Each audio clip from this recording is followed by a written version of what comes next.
how are things in general? Yeah, always busy, juggling a lot of projects per usual, a lot of new things coming about, but all exciting things. Some things take longer than others, so some I've been Sure. working on for a while. Just remind me again, whereabouts in the States you are again? Milwaukee, Wisconsin. Do you find though with your work, do you get work from the West Coast, or is it mainly in Central or Eastern? I speak in Eastern, but people in my network are all around the world in the Travel Coach Network. So we have people in 40 plus countries. So there's not one type of time zone that everyone's in. Because obviously one of the things you said to me was that you just had a baby recently. How do you manage now time to juggle work life and family life now? Is it a tough ordeal, or have you become used to it, or do you have people who, I suppose, nanny? Well, we don't, but I'm still figuring that all out. My baby is only 7 months in a couple days. So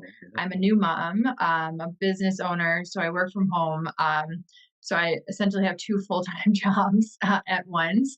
And I'm very lucky, or we're very lucky, that my husband does have a flexible work where he's allowed to work from home if I need him to for some days. And we do have both of our parents nearby if so I tend to bulk my calls in days, so either one of the parents could help. And obviously, are you full time from home as well? Oh yeah, my business is full time, so from home. Gone are the days of having an office to go into. Maybe if you were doing this 10 years ago, you probably start in an office block and stuff. Yeah, no, I mean, since it's my own business, I work from home, but I used to travel and work like I would take my work with me Yeah, traveling, yeah, yeah, or I yeah. would travel to conferences and stuff. But other than that, no, I work from essentially my couch some days. What, sometimes watching tennis, right? Because I know you're a big tennis fan, as you're saying. I'm not a big tennis fan, Oh, but my your husband husband, is. yeah, that's So correct. yeah, Yeah, yeah. so I'm familiar.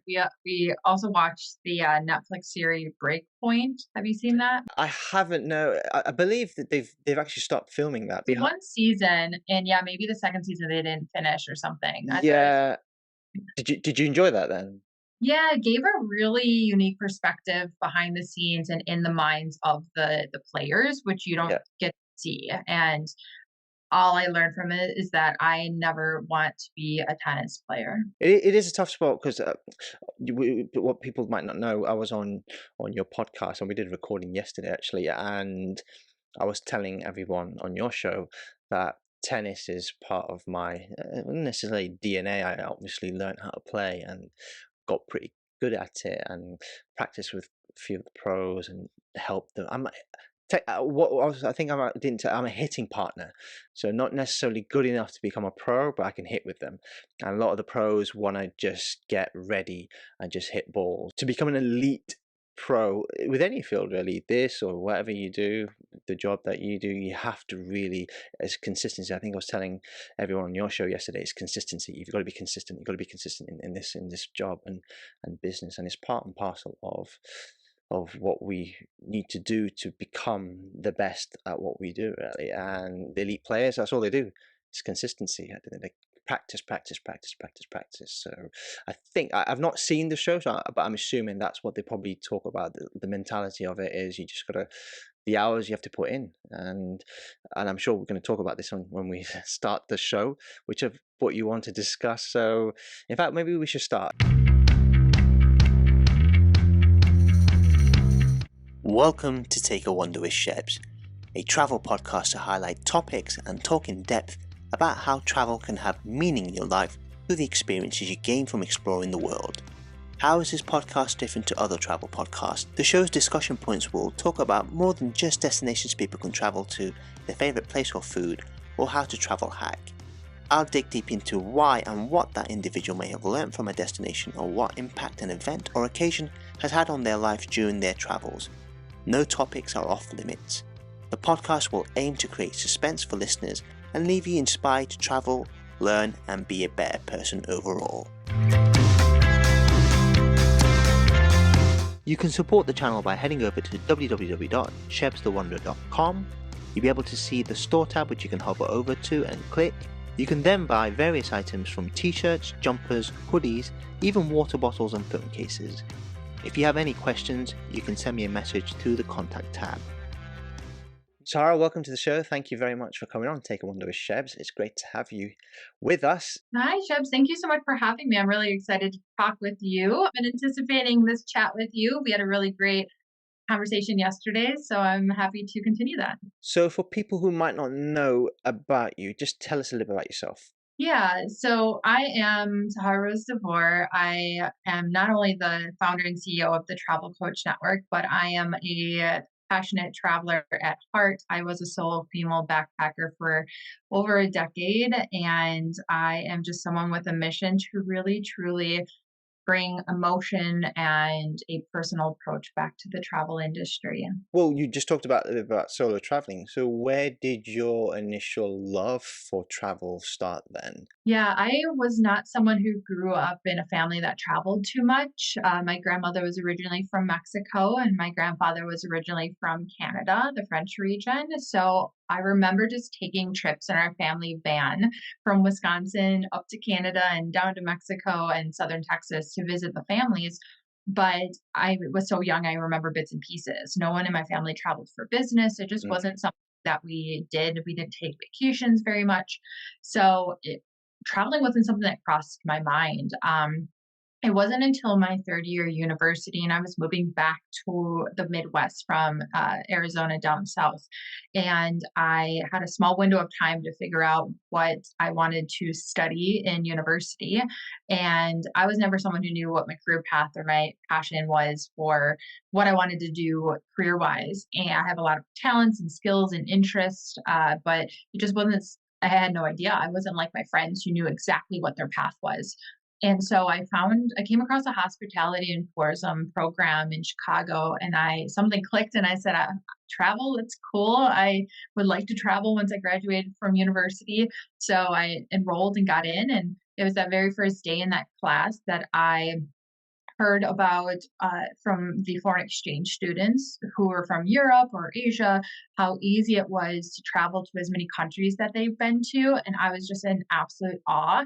And something inside me was like, I want to be able to do that. So I had the idea, and I think I was 18 at the time, 19, 20 at the time, to when I finished school, I would figure out a way to backpack Europe that I'd heard about. And that was the beginning of my journey in 2010 when I graduated. What is your why for when you travel? So, what is your urge? I always say I have an urge. What is your urge now for when you travel? Yeah, well, that was something that took me a while to actually become aware of.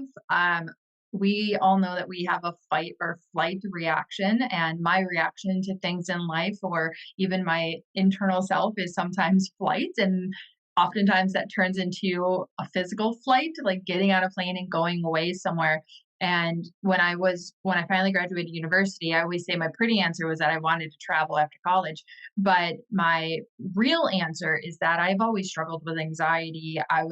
My last year of university, I was really starting to experience bouts of depression. I was at this crossroads in my life where I didn't know who I wanted to be, what I wanted out of my life, what mattered to me. Did I want to stay in Chicago? What kind of career did I want? I don't really want to climb the corporate ladder. And I had a void within me, and a void that was filled with unhappiness. So for me, my urge was to figure out what my happiness was. I wanted to go and figure out, what kind of life do I want and how can I find what happiness looks like to me. Hopefully you're doing well now, and as we know you're married, and you said you've got a newborn recently. But where did that stem from then? That anxiety, was it just the unknown? Ever since I can remember, I've always had generalized anxiety. It's just something that I've grown up with. It's just part of who I am. I know how to manage it. I know how to read myself. I've find ways that calm me. I do a lot of art, a lot of painting and drawing, and that was my coping mechanism growing up, was to express myself creatively that way. And I think that kind of just rolled over into my business, is a way to something to focus on and to spark my creativity that way. And that's a way that I am able to still manage. It doesn't go away. It's something that I'm always, I think, going to live with. But I think when we are learning more about ourselves and we're hyper aware of our behaviors and our thoughts and our patterns, we are able to take better care of ourselves and to know how to manage that better. It's amazing that you shared that because myself, actually, I'm quite open about it as well. I've not necessarily suffered it to the extent where it's probably yours sounds quite deep, but well, I don't know really. But I'm actually a therapist's dream because I have therapy myself actually. I'm very open about it. Every week I'll speak to a therapist. Having someone there to put you back in line is good, and we analyze thoughts and intrusive thoughts and is it actually making me anxious? Our jobs, the industry, I was talking about it on your show yesterday. It's very cutthroat. Is that good for you? Does it take a toll on you? All that sort of stuff. So it's good to speak to someone, and I happily am. As I said, I'm very open about it in terms of my mental well-being or mental health. Anyway, and I think it's a very common thing. People are more there's not much of a stigma as it was maybe even 10 years ago. So I'm very cautious of my well-being and I want to make sure that I don't fall over, and anxiousness can easily do that. And sometimes it's success as well. So you're doing very well, and we'll come on to that in a second, but sometimes your success can lead to anxiousness. It's like, where do we go next? What do I do next? What's the next goal? And those are the sort of things that we keep asking questions to ourselves, and I think it's important. And yeah, I applaud you for being open, and it's actually it makes it authentic whatever you do. Then when you're whatever business you're doing into, whatever you're delving into, it actually helps because it actually shows you care as well. There's something there that you care about in life, and you want to succeed as well. So hopefully people listening in, they get an authentic version of you as well, I think. Mental health is something that people are becoming more and more willing to talk about because we all have our own struggles in some way, whether it's mental well-being, physical well-being, anything. And I think the more that we're able to talk about it, especially in the world of travel and or business, it can help others because it just normalizes that we're all human beings. And just like traveling, it's a journey. Business is a journey. There's ups and downs, and being able to find the more that we can share, the more we're able to help inspire others to find what works for them. So we'll come on to your business now. Now, before I ask you about the business, what did you do once you came back from your travels, and were you working in different fields, offices before you started the travel coach network? What was your career before this career that you have right now? I worked many jobs. So in order to fund my travels in 2010, when I first started my backpacking journey, 2 years prior, when I first had the idea to start traveling, I had to change my money mindset and I was able to save money. And that included working, I was in school full time and I was taking up to 5 jobs at once. 5 jobs. That's a lot of jobs. They were, but in the big city of Chicago, there's a lot of opportunities and a lot of flexible opportunities. So I would, for example, I would apply to or work for like staffing companies, staffing agencies. So they would send me a schedule and say, "Hey, we have this event, we have this event. It's this day, this time. Are you available?" And I would try to fill my schedule with things that I could work around my classes and my homework. So yeah, I was at babysitting, nannying. So eventually I got into the restaurant industry in Chicago, and that was very lucrative. It's a very touristy restaurant, it's a touristy city. So I was able to, and I was working so much, I didn't have time to spend my money. My goal was to be able to leave Chicago and to travel. And so I reached that goal. But that also contributed to my increased anxiety. If anyone works in the travel industry or in the restaurant industry, Oh yeah, I think we all struggle with the anxiety to some degree. absolutely. It's quite hectic. 100%. I actually used to, when I first graduated as well, I worked in restaurants as well just to get by, really. I needed the money. So I know what it's like. It's a very non-stop when you're on your feet and it's fast paced. And yeah, I get it. So anyone that's worked in the hospitality industry within bars or restaurants, I'm sure they know what we're talking about. Oh, absolutely. Yeah. I used all those jobs to be able to fund my travels. I never worked while I was traveling because I didn't know what I wanted to do for a career. I didn't want to do all the things I'd learned about in my tourism program, like working in hotels or being a flight attendant or working for airlines or being a travel agent. I said, I'm just going to allow myself 10 years. When I'm 30, I'll sit down and I'll figure out my life. Um, that gave me a window of time to just continue to travel, enjoy my travels. And when I wanted to make more money, I would come back home, visit my mom, come home for the holidays. And again, I had various flexible jobs. So I'd work at new restaurants. I had a sales job that I had for 12 years. My managers just knew what my lifestyle was. So Hmm. I'd come back home and see if they had hours to give me. So I made it work and I was able to always continue to fund my travels without, running out of money or going broke as people often think. And so by the time I was 30, I never worked a traditional job at all in the corporate space. At 30 years old is when I started researching how to start an online business, and then boom, we have 5 years later what I have now, 6 years later. Well, I would like to think that's a very smart way of going about it, because I think one of the things I was trying to, I think I said it in your on your show, was young kids when they come to me now, after they've graduated from university, how do I break into this space? And one of the advice I give them is to go travel, do it yourself, and if you can work different jobs in different sectors, that will actually make you stronger. I feel as though and it sounds like you've had a very similar path to me as well, where I've done various different jobs. And I think that's helped me in the industry, and it seems to have helped you with your business as well right now.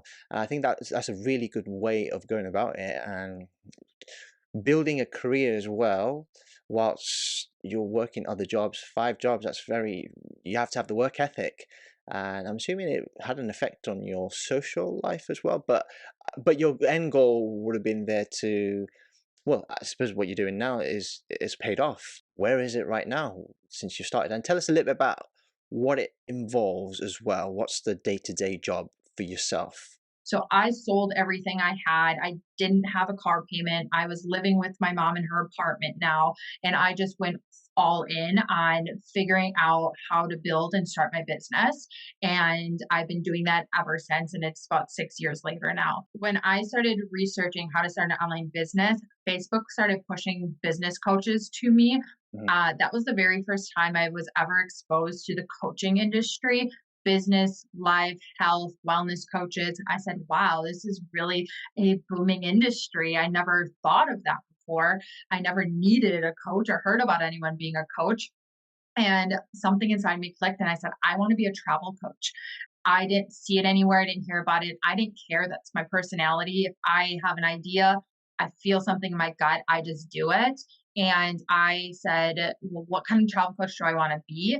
I decided to become a wellness travel coach and focus in burnout for business travelers and corporate wellness because of the big problem I saw of people quitting the 9 to 5 to travel, and because of stories I heard of business travelers that I met on the road reaching burnout.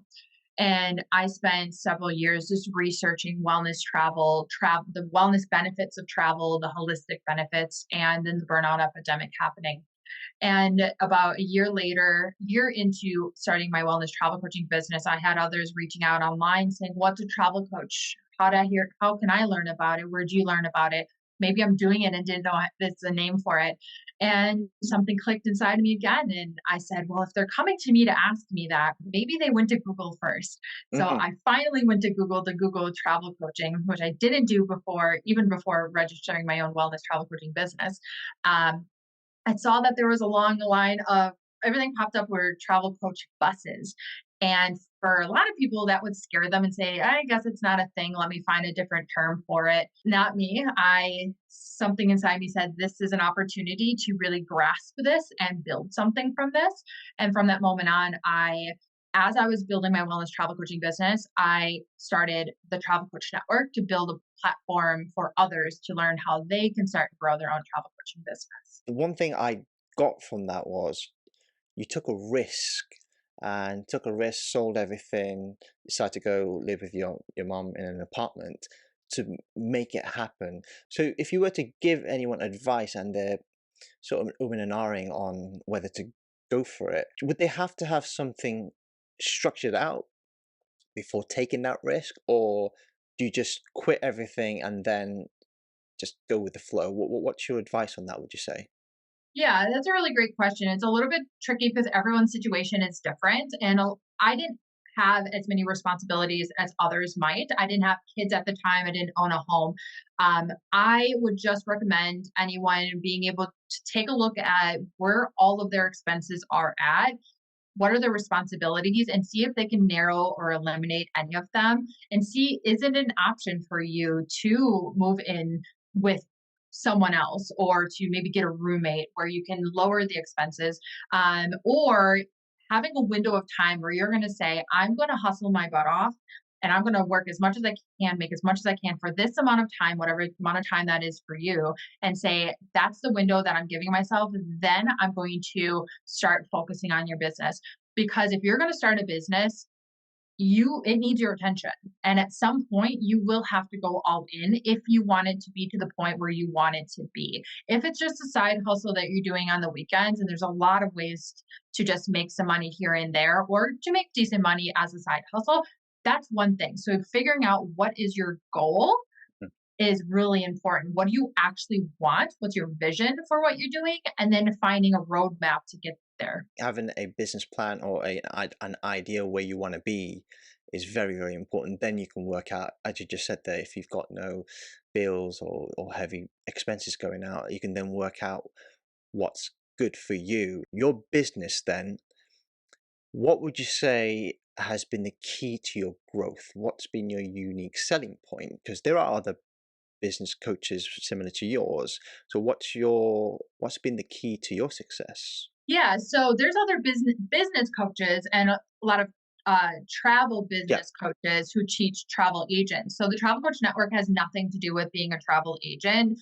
That is at our roots. When I started this, I didn't want to be a travel agent. I always believed there had to be something more that I could do with my love, knowledge of travel that I can help others with this. And that has nothing to do with planning or booking trips. Because there are different definitions of the Travel Coach Network, a travel coach to us, in our definition of the TCN, are people who help people, travel coaches help people use travel as a way to reach specific goals, to use travel to bring awareness to their why for travel. What are their motivations for wanting to get away or go on a vacation so that you can use it as a medium, a tool, a vessel for things like transformation, healing, personal growth, connection, personal goals, and even professional goals too. There's so much research out there that talks about how travel can benefit us, what it can do for us mentally, emotionally, socially, professionally. So really using it as this mechanism for people to reach their goals versus just planning an itinerary, going on a trip, and then doing it all over again. Who would you be targeting? Who's your audience that you're targeting? I am B2B. We target those who want to add more meaning to their travel business, more authentic self to their travel business. Travel means something to each and every one of us. And the way that the tourism industry has been structured when it comes to a travel career, AKA being a travel agent, has been very cookie cutter. This is how you find a niche. This is how you market yourself. We're selling travel. We're increasing commissions. But people, what I've noticed during the pandemic, especially, was that people were looking for ways to add more of their own interests and personality to their business and helping those specifically in a way that they care most about travel. For example, there are women who use travel um, to help other women who have gone through grief or loss of their partner find themselves again in life or be excited about life again or to find their purpose and be inspired moving forward because it's something they have gone through. So instead of focusing on the booking phase of the trip, they're focusing on how can I help others who are feeling this way use travel and realize travel is a powerful tool for them if they go on that solo adventure, if they go on that group trip. What would their life look like? How much happier would they be? How much clarity would they get? And that's what they're helping them achieve. But travel coaches focus in so many different niches. That's just one example. How would you say you found these individuals? Is it through going to events? Is it word of mouth? What's been the key to that success? And what I suppose also the challenging aspect of this business as well? What would you say that equates on a day-to-day basis? We have grown quite a bit over the years. To A couple different things. One is I'm a big fan of media and publicity. It was something I invested in a way to learn how to do myself early on in my business as a business owner. Is how to get myself into in the media, whether that's TV, podcast, publications, radio, magazines, strategically where my ideal audience would be. A free, fun way to share your story, share your ideas, share your business. And the other is social media. I just being consistent and being where my ideal audience is instead of trying to spread myself too thin across all the platforms. Yeah. I I assessed for a while where people were coming from. I would ask them when they come into my Facebook group or bought any of my certification program or digital products. I said, how'd you hear about us? And that way I can see what was working and what wasn't working. And something else that was working that works quite a bit, quite well for us is our Facebook ads too. Well, those are very key things because one of the things you want is visibility, and you got to be seen non-stop. If you're not present and if you're not out and about, and social media is a very key element these days. And if you're on different people's podcasts, everyone will be start saying actually, well, this person's everywhere, or this business is everywhere, and it's brand awareness, isn't it? That's how you. It's basic stuff, but it's actually not that easy when you. Well, it sounds easy, but you have to do it, and not everyone gets that right. It sounds like you've got that absolutely right, and it's grown. Obviously, you got to keep at it. You got to keep growing your business, because otherwise, if you're not in the public eye, then people be like, oh, what's happened to this? Are they still around? So it's very, very important. Social media, as you just said, there is a very important platform, and going on podcast or media itself, or traditional, I like to say, is very, very important to any brand, any business, anything. So it sounds like you've done the right things there. The other question I think I asked you was a challenging aspect, and it is any business that you have, you got to keep evolving. What would you say are your next steps? So you've grown it to a point. What are your next steps in terms of evolving the business? So we listen to our members, we listen to our audience of what they want. Obviously, our flagship program, our travel coach certification program, is our main product, our main program. But we see trends and we see the demand. So there's such a big interest in wellness travel as our members come into us. We have interest in other languages, so we're working on these various projects to integrate wellness travel into our travel coach network, uh, translating our flagship program into other languages because we do have members all around the world. And right now, they have to be able to speak and understand some English in order to take our program. So we are just about ready to launch our Spanish version. We'll be working on a couple other languages coming up soon too. And then just expansion. It's really easy. It's not really easy, but it's easy to get to a certain level of success and then figure out, okay, where do we go from here? How do I get over this lull?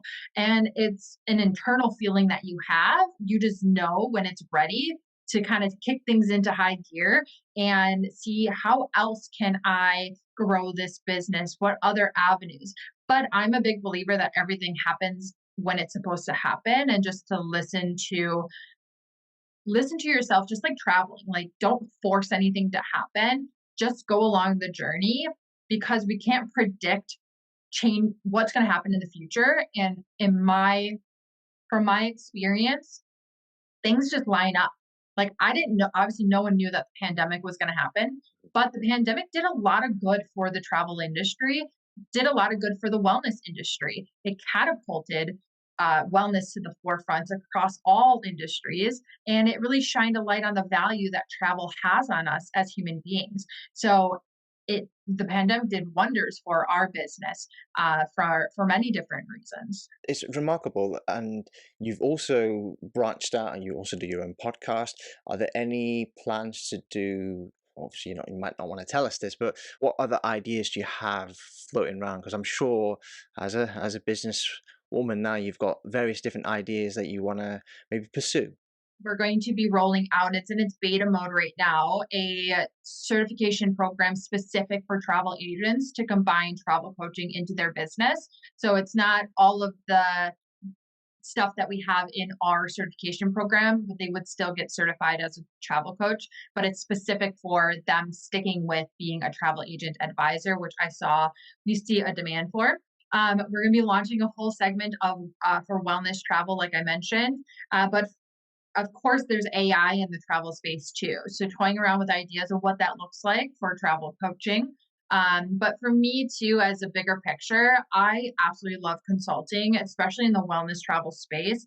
So there are just some projects that I've just kind of had on the back burner a little bit in order to focus my attention on the TCN as a whole. But I know that I'll get to a point where I will, be able to spend more time dedicating to some consultant projects. I really admire your work ethic, your zeal for the business and wanting to succeed. So for people who want to get involved and want to follow your success as well, where can people find you? Yeah, so you can find us at thetravelcoachnetwork.com or the Travel Coach Network across Instagram, Facebook, YouTube, across all the platforms. Or you could find myself. I am Sahara Rose, the Travel Coach, across all the platforms. Fabulous. Well, Sahara, I really appreciate your time. Thank you so much for coming on, and I'll speak to you very soon. Wonderful. Thank you so much, Debs. Don't forget to subscribe to my channel and hit the bell button to never miss an episode, and watch all my previous episodes from the show.